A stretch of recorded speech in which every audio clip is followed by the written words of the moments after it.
φως. Άρα είμαστε καλοκαίρι και ο λόγος ήταν η επίσκεψή σας εδώ σε ψυγεία που κατά κύριο λόγο έχουν φρέσκα προϊόντα. Άρα μυρωδικά, ντομάτες, αγγούρια, φαντάζομαι είδατε πολλά πράγματα έτσι της εποχής. Άρα προσπάθησα λοιπόν σε αυτό το μενού να βάλω υλικά τα οποία αγοράστηκαν από ένα βασιλόπουλο χθες, προετοιμάστηκαν και αυτά τα υλικά που αγοράσαμε περάσαν από τις αποθήκες τις οποίες σκεφτήκατε.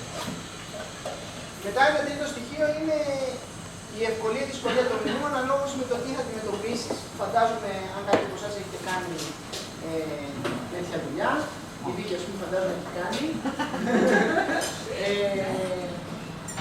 Το τι θα συμβεί εκεί που θα βρεις. Δηλαδή, εγώ δεν ήξερα με κουζίνα, άρα πρέπει να είναι πράγματα τα οποία είναι εύκολα να μεταφερθούν και να μπορούν να σερβιριστούν.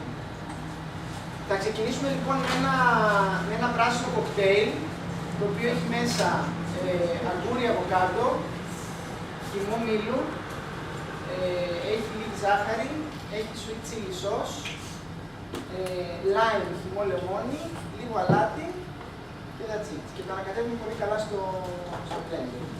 Αν θέλει λοιπόν η Αλεξή ως κορέσπινα, μπορεί σιγά σιγά να... Ναι, αυτό το πίνετε. Εδώ να πούμε ότι εάν μπορέσετε να έχετε πολύ κοντά σας με το χυμό για τάψιση, το αβοκάντο το κούρι ακόμα πιο κρύο, αρκετό πάγο, αν το σκεφτείτε αυτό είναι λίγο πιο βρασινό από ό,τι είναι τώρα, είναι το ιδανικότερο, εντάξει. Θα το δοκιμάστε.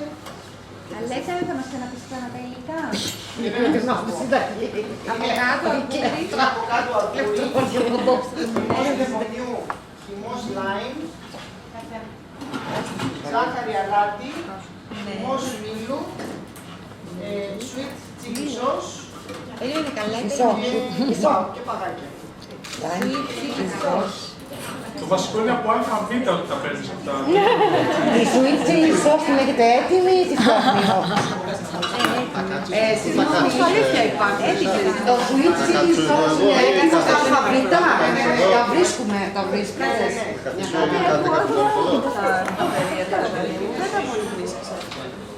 Γι' αυτό ρώτησα και εγώ, από τα βρίσκεις ή δεν